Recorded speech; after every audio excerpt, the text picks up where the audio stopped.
Nako, isang K-Boys member nagtampo. Grabe naman, bakit sila lang ang nakasama?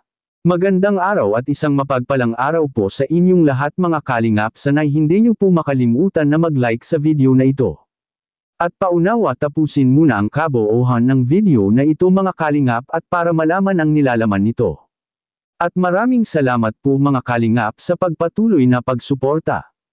At paki-subscribe po mga kalingap kay Kuya Val Santos Matubang at kay Ate Edna Vlogs at Kalingap Rab, maraming salamat po.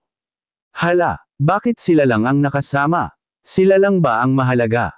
At isang K-Boys nagtampo. Grabe yon, pero bago yun mga kalingap ay pag-usapan muna natin ang tungkol sa ginawang lakad ng Kalingap Angels ngayon at ilang mga nakasama sa mga K-Boys sa ginawang unwind ng Team Kalingap. Maganda ang pinasyalan ng mga beneficiary ni Kalingap Rab dahil nakaka-relax talaga doon at malilimutan talaga ang mga stress. Sinadya ito ni Kalingap Rab na makasama sila dahil ang nakakasama sa lakad na iyon mga kalingap ay si Diwata Joy na kailangan talaga ito ni Joy. At bakit? Para malilimutan na niya ang masakit na naramdaman ni Joy sa nangyari sa kanyang nakaraang love team. Napakabait talaga ng isang Kalingap Rab, dahil mas nakikita niya kung anong kulang sa mga beneficiary niya at ano ang mga pangangailangan nila. Sa kabila ng mga dumating na mga ka-stressan sa buhay, maganda talaga ang nagawang plano ni Kalingap Rab na makapamasyal muna sila at makapag-bonding sa isa't isa.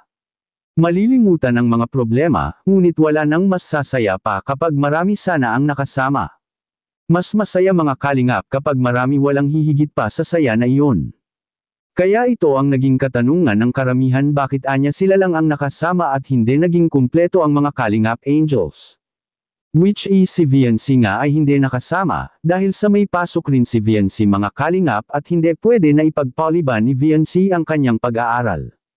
Katunayan yan mga kalingap ay si VNC gustong-gusto talagang sasama ni Kalingap Rab sa lakad na iyon. Dahil si VNC ay mas kailangan talaga rin niya ang makapag-unwind dahil sa marami ring mga binabatong issue tungkol kay BB VNC, at sa kabilang dako naman mga Kalingap Angels may pinapaiwasan. Ano ba ito mga kalingap, at bakit sila lang ang nakasama? Yan ang ating makikita sa video. Kalingap, BB Squad! Hindi, actually sinadya kong hindi isama sila Edu, sila Jomar, Mikoy, kasi gusto ko itong mga ito mag-focus muna sa isa't isa.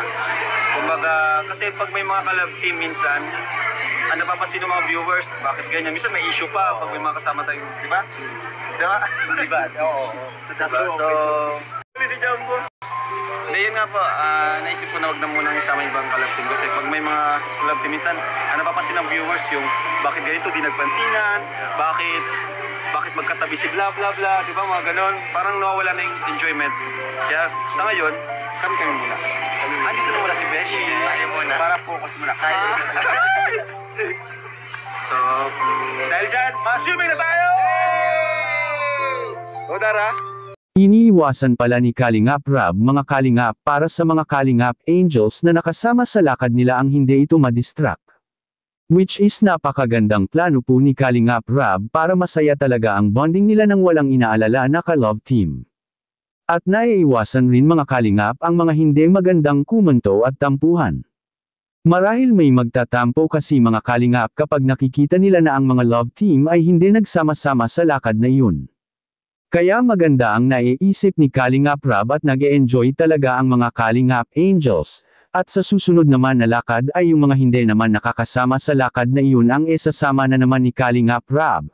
Kaya no worries po tayo mga kalingap dahil silang lahat makapamasyal talaga, at walang dapat na ipagtampo. Anong masasabi niyo po tungkol dito mga kalingap? Please comment and God bless you all.